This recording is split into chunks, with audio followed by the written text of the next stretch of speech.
دنیا کی جاسوسی تاریخ میں بے شمار حیران کن واقعات درج ہیں، مگر شی پیپو کی داستان ان سب پر سبقت لے جاتی ہے۔ ایک ایسا مرد جس نے عورت کا روپ دھار کر نہ صرف ایک فرانسیسی سفارتکار کے دل کو جیت لیا بلکہ 20 سال تک اس کی بیوی کے روپ میں ساتھ رہ کر فرانس کے اہم ترین راز چین کو منتقل کرتا رہا، اور سب کچھ ایک اندھے رومانس کی آڑ میں۔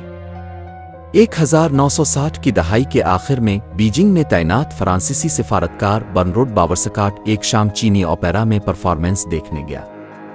وہاں اس کی ملاقات ایک دلکش نرم گو اور باہیا اوپیرا ڈانسر شی پیپو سے ہوئی۔ شی نے خود کو ایک روایتی چینی لڑکی ظاہر کیا جس کا تعلق ایک قدامت پسند گھرانے سے تھا۔ اس کی حرکات انداز گفتگو اور نسوانی نرمی نے برنروڈ کو اپنے سحر میں جکڑ لیا۔ کچھ ہی عرصے میں دونوں کے درمیان ایک خفیہ رومانوی تعلق قائم ہو گیا، مگر یہ محبت کا آغاز نہیں، ایک چالاکی سے رچی گئی جاسوسی منصوبے کی شروعات تھی۔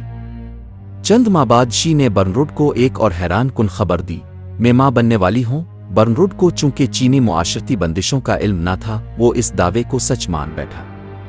9 ماہ بعد ایک بچہ بھی سامنے آ گیا جو دراصل چینی خفیہ ادارے کی جانب سے فراہم کیا گیا تھا تاکہ اس ڈرامے کو حقیقت کا رنگ دیا جا سکے۔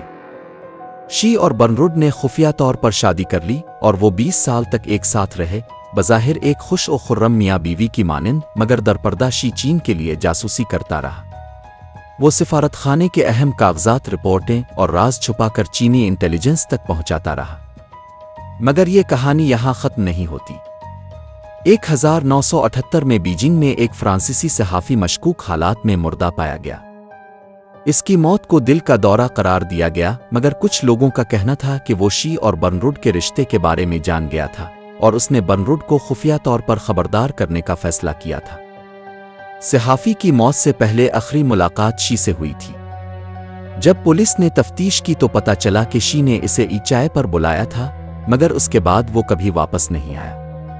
یہ راز کبھی مکمل طور پر نہیں کھلا، مگر کچھ انٹیلیجنس رپورٹس کے مطابق شی نے خفیہ زہر کا استعمال کیا جسے موت کا پانی کہا جاتا ہے، جو بظاہر دل کے دورے جیسا اثر ڈالتا ہے اور پوسٹ مارٹم میں بھی نہیں پکڑا جاتا۔ 1983 میں بالاخر فرانس کی خفیہ ایجنسی کو کچھ خفیہ رپورٹس موصول ہوئیں جن میں ذکر تھا کہ چین میں تعینات ایک فرانسیسی سفارتکار برسوں سے ہنی ٹریپ کا شکار ہے۔ تحقیقات تیز ہوئیں اور جلد ہی شی کی حقیقت دنیا کے سامنے آ گئی۔ وہ دراصل مرد تھا اور پیشے کے لحاظ سے ایک تربیت یافتہ چینی جاسوس۔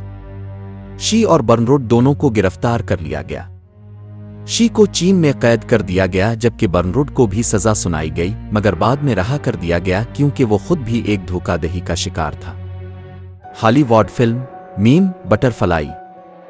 اس حیران کن کہانی پر ہالی ووڈ میں 1993 میں ایک فلم بٹر فلائی بنائی گئی جو اس ناقابل یقین واقعے پر مبنی ہے۔